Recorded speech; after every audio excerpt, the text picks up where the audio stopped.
Bismillahirrahmanirrahim. Assalamualaikum warahmatullahi wabarakatuh. Selamat bertemu kembali. Jadi insyaAllah pada hari ini Ustazah akan kongsikan pula bagaimana cara untuk kita menjawab soalan KBAT. Ya, tak susah, mudah sahaja. Cuma yang paling penting kita kena fahami apa kehendak soalan kita.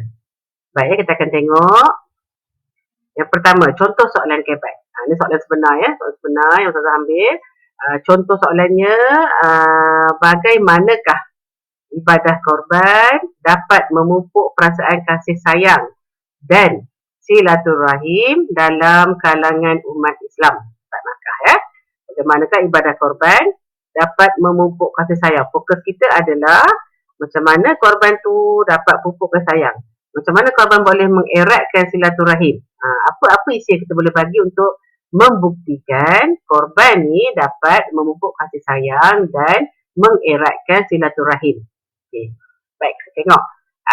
Calon mesti memberi penerangan tentang cara.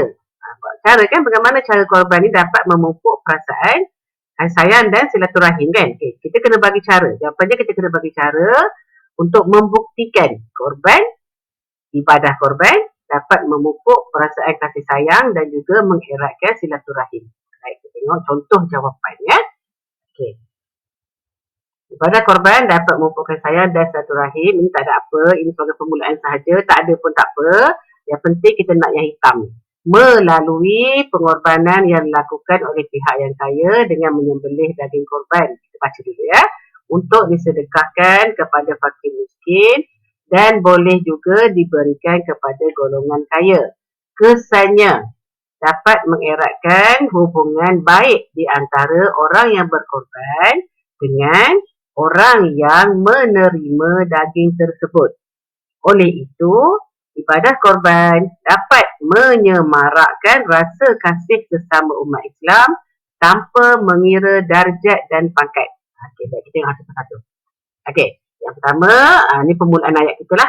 Ibadah korban, tak ada pun tak apa ya. Ibadah korban dapat memupuk kasih sayang dan silaturahim. Belum jawapan lagi.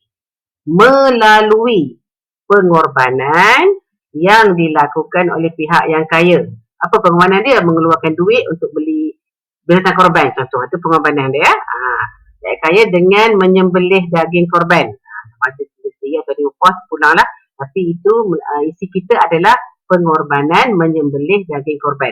Isi kita kan? Okey. Cara dia dengan menyembelih daging korban. Itu cara dia. Kita nak cara tadi kan? Menyembelih daging korban. Untuk disedekahkan. Okey, untuk disedekahkan kepada fakir miskin. Sebab apa kita sembelih? Untuk kita sedekahkan kepada fakir miskin. Sampai sini pun dah boleh jawapan kita ya. Okey. Melalui, kalau kita buat ringkas pun boleh. Melalui perbuatan menyembelih korban untuk disedekah kepada fakir miskin.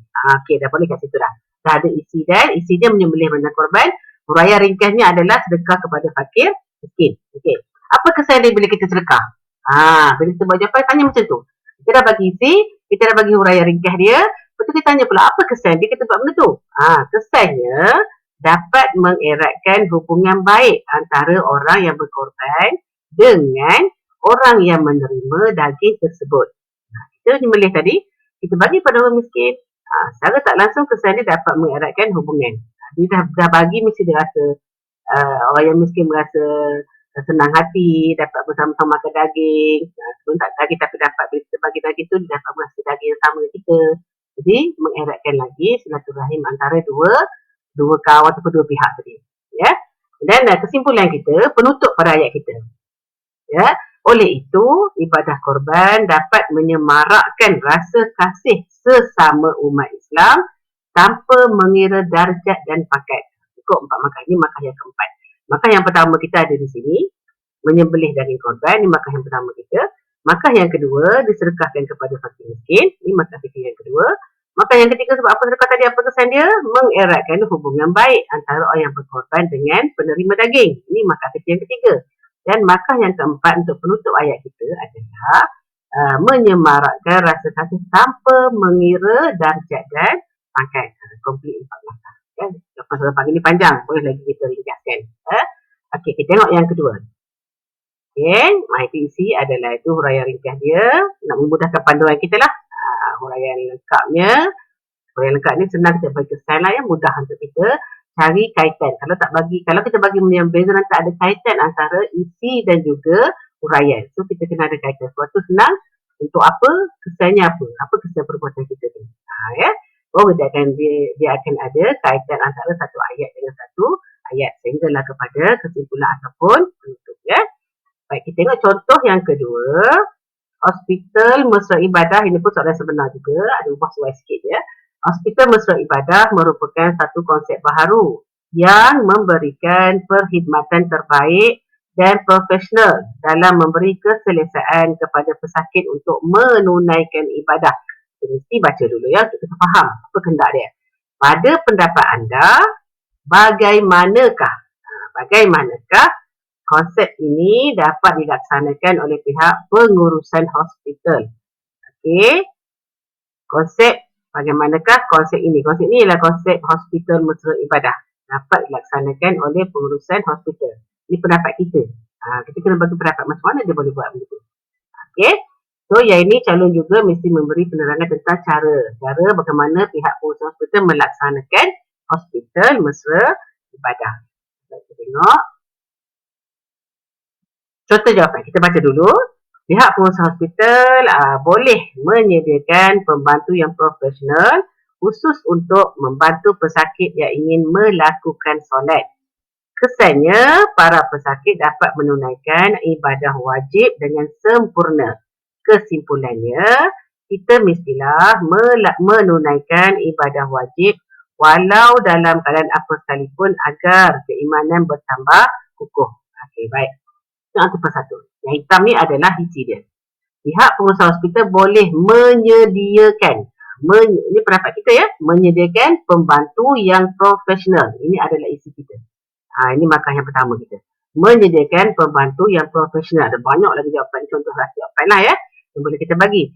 Untuk, khusus untuk apa? Untuk membantu pesakit yang ingin melakukan solat. Pembantu profesional ni untuk apa? Untuk membantu pesakit yang ingin melakukan solat. Ini adalah isi kita. Ini adalah huraian ringkas kita kepada isi tadi. Nampak ya kaitan dia. Lepas tu apa kesan dia? Kalau ada pembantu, apa kesan dia?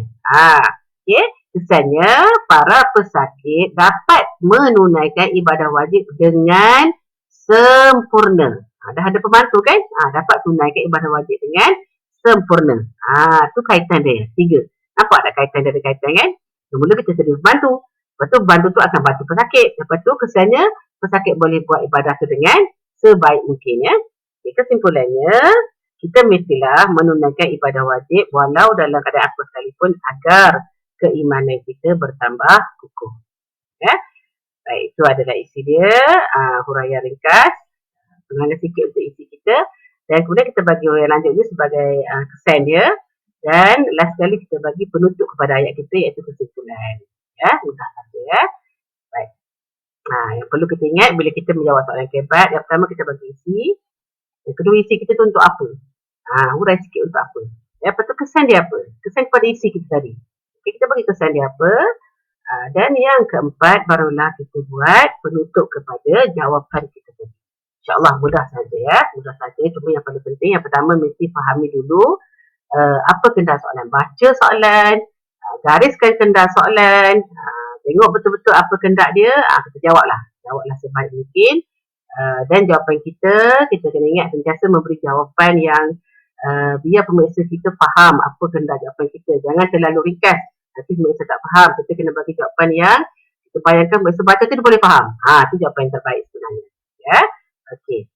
Baik, itu sahaja perkongsian kita untuk kali ini. Semoga bermanfaat untuk pelajar-pelajar dalam menjawab soalan berkaitan dengan soalan kebat ya.